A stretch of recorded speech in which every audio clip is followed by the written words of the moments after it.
Hi everybody, this is Mr. Matt from the Pike Road branch of the Montgomery City County Public Library, and it's Storybook time.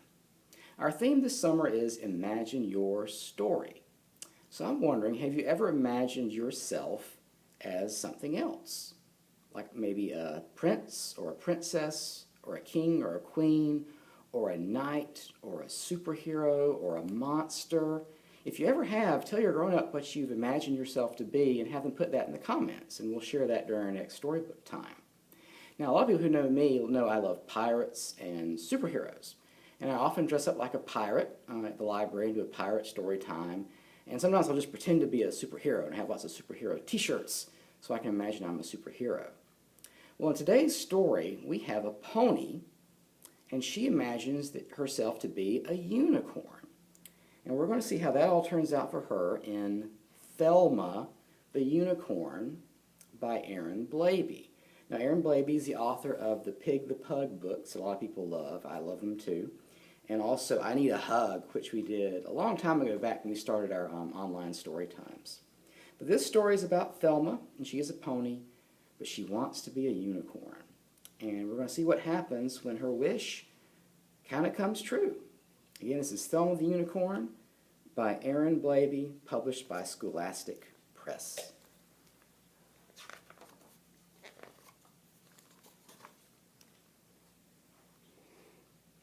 Thelma felt a little sad.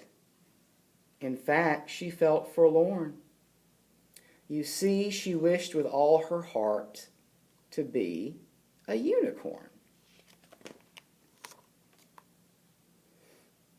Her best friend's name was Otis. He liked her quite a lot. He said, "You're perfect as you are." But Thelma said, "I'm not."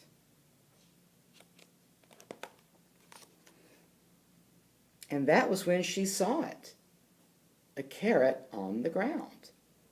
It gave her such a great idea, she squealed and jumped around. She took that simple carrot and she tied it to her nose. "I'll say that I'm a unicorn. It might just work. Who knows?" Do you think it's going to work? Do you think it makes it look like a unicorn? A little bit, I think. Well, as she did, a truck drove by. The driver rubbed his eyes. "Good grief! Is that a unicorn?" he shrieked in great surprise. As Thelma watched the swerving truck, it very nearly hit her. Would you believe that truck was filled with nice pink paint and glitter? Have you ever played with glitter? Does it get everywhere? Oh yes, it gets everywhere. And all over this pony. Oh, Thelma looked amazing. She was a unicorn. "I'm special now," she cried out loud. And so a star was born. All across the whole wide world, her fans would cheer her name. Thelma loved it. Every bit. The fame, the fame, the fame! Thelma was a superstar. Her dreams had all come true. But soon she found that so much fame was kind of tricky, too. Does she look like she's having fun there? No, it looks like all the people are trying to grab her and get her sunglasses and get her picture, and she looks like it's a little too much going on at one time for her. You see, her fans were mad for her. They'd scream and cry and laugh. They'd chase her everywhere she went to get her autograph. In fact, they'd chase her all day long. It never, ever stopped. They chased her while she exercised, They chased her while she shopped. "Please don't chase me any more," she asked the screaming crowd. "We'll chase you all we want," they said. "We're fans, so it's allowed." Just because you're a fan of like a singer or an actor or a writer, does that mean you get to like do whatever you want with them, like chase them around all the time? No, that's not nice to do to anybody, if they're famous or not. And some were not her fans at all. No, some were really mean. And some just did the meanest things she'd really ever seen. Like writing up these signs that read, "I don't like unicorns," and "I agree." There's no reason for that. So one dark night, she felt quite sad, this famous little pony. She said, "I thought that I'd feel great, but all I feel is lonely." So who does she miss? Who's in the picture? Yep, that's her friend Otis. And so with that, she changed her mind, this lonely unicorn. She cleaned off all her sparkles, and she ditched her magic horn. And then she walked right past the crowd. They didn't even notice. She thought how nice that it would be to see her lovely Otis. And when he asked her about her trip beneath their favorite tree, she simply said, "Oh, it was fun. But I'd rather just be me." And that's the end of Thelma the unicorn. So she pretended to be a unicorn and enjoyed it for a while, but did she enjoy it the rest of the time? No, it got a little too crazy for her. But it turns out, even though this is the end of the book, Thelma the Unicorn, it's not the end of Thelma's story. Because it turns out that the world needs unicorns. Because unicorns can make people smile and feel happy. So they need Thelma to come back. But it got so crazy for her the first time, will she want to do it again? We'll see in The Return of Thelma the Unicorn. Also by Aaron Blabey and published by Scholastic. And this one you can see is just like covered in glitter. Fortunately, it's all glued on there, so it's not coming off on me. So here we go. The Return of Thelma the Unicorn.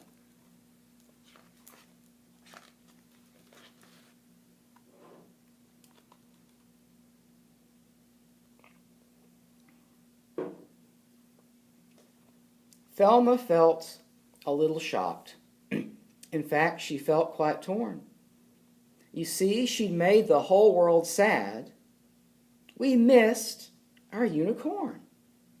There's a big sign that reads, "Where is Thelma?" Any information, please call 1-800-THELMA. Thelma, please come back. From every corner of the earth, her fans did wail and cry, "Thelma, Thelma, please come back. Why did you leave us? Why?" You see, everyone's really sad. They're crying, and they have pictures of her. Signs saying, "Please come home." Thelma's best friend, Otis, and her all-time greatest fan, said, "Gee, they really miss you. We should help them, if we can." "Help them?" blurted Thelma. "You mean dress up like before? They don't need phony unicorns. Of that I am quite sure." But Otis shook his shaggy head and said, "I think they do. You're not phony. You're the best. And what they miss is you. You made people happy. They felt cheerful for a while. Who cares if it's a costume? Thelma, you made people smile. There's nothing wrong with make-believe. You can be a star. As long as you remember what you love and who you are. But last time it was scary. Oh, and some of them were mean. They made a website called unicornsAreDumb.com. But Otis said, well, this time you'll have backup. I am here for you, my queen. But I don't have my outfit. How can I disguise my face? Otis said, I kept this. What's that? Yep, that's the carrot she uses for her magic horn. I kept this and some glitter just in case. So just like that, they hit the road. They barely stopped to pack. They both had lots of work to do. The unicorn was back. You can see everybody smiling and happy that Thelma the unicorn is back. The whole wide world was overjoyed. Her fans all went berserk. But this time, Thelma had a friend. And that's what made it work. Her fabulousness exploded like a joyful glitter bomb, while Otis cheered her from the wings. He said, girl, get your sparkle on.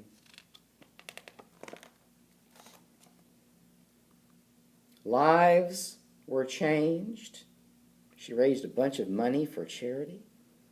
And fun was had. They went skiing. And love was in the air. What are they doing? Yeah, they're holding hooves. They're in love. And at the end of every day, her friend was always there. Otis watched her spread the love. He felt so very proud. Thelma could just do her thing. He handled every crowd. You can see he's holding back her fans who might get a little too excited about seeing her. So when those mean old haters came to mock or diss or scoff, see, some people came back with the I don't like unicorns, me either signs. She felt so brave and happy, she could always shake it off.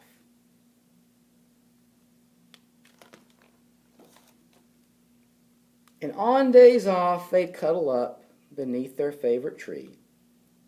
And Otis would recite these words as Thelma smiled with glee. The world may not be perfect.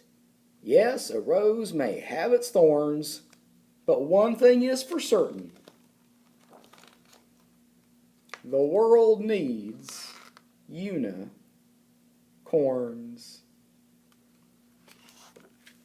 And that's the end of the return of Thelma the unicorn. So Thelma the pony became Thelma the unicorn again. But what was different this time that made her happy? That's right. She had Otis, her friend, who protected her and supported her and loved her. And it's kind of the same way that, our grown-ups and our friends can protect us and support us and love us and help us be the best people that we can be by doing that for us.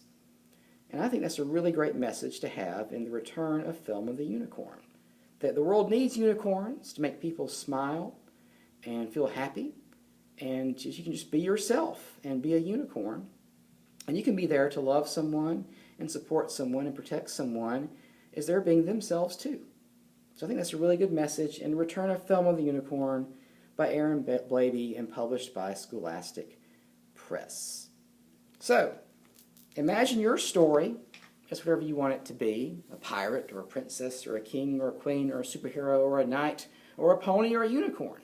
And until you're grown up, what you're pretending that you can be, and have them put that in the comments. And maybe you can come up with your own story about what your life would be like if you were one of those things. And you can share that with us as well.